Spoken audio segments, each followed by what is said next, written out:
500 chevaux, 200 cavaliers, c'est l'événement du week-end à Bourg-en-Bresse au Parc des Expositions, le Jumping Concours hippique international qui fait office, vous allez le voir, de répétition générale pour certains cavaliers en vue des Jeux Olympiques. Franck Grasso avec Sébastien Alec. Scène étonnante, les cavaliers marchent sur la piste, mimant les obstacles. L'heure est à la reconnaissance du parcours. Kevin Stott joue cavalier seul, terriblement concentré. Quelques minutes plus tard, il s'élance. Il fait partie des présélectionnés pour les Jeux Olympiques avec Viking. Viking, c'est un cheval qui a une grosse qualité, c'est qu'il est très intelligent et donc forcément, j'estime qu'il mesure l'enjeu. Le cavalier a déjà participé à 2 Olympiades. Son couple homme-cheval monte progressivement en puissance avant l'échéance. Je suis content de le monter dans ces conditions-là, d'essayer de faire du bon travail, d'être assidu, de continuer les réglages. Ils ont encore 3 grands rendez-vous avant les Jeux.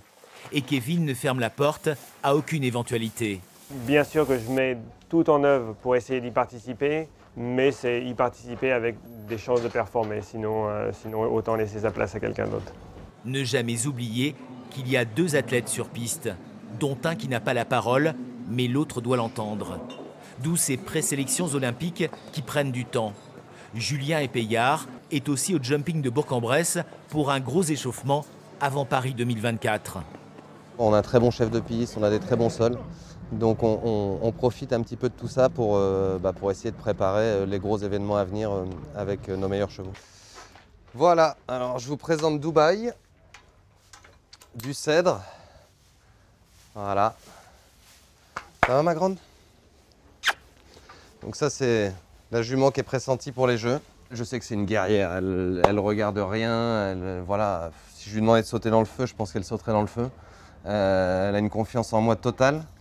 Et ça, j'ai mis pas mal de temps à gagner sa confiance. Et aujourd'hui, elle fait partie des chevaux, on sait qu'on peut compter dessus, quoi. Dubaï Julien, Viking Kevin, les duos tricolores ont juste 2 mois et demi de préparation. Et en parallèle des compétitions, des démonstrations, des spectacles sont offerts au public. Regardez ces images. Hier soir, c'est Lorenzo qui était en vedette, celui que l'on surnomme le Français volant, artiste voltigeur originaire de Camargue. Écoutez-le. J'ai commencé tout petit en Camargue, dans le sud de la France.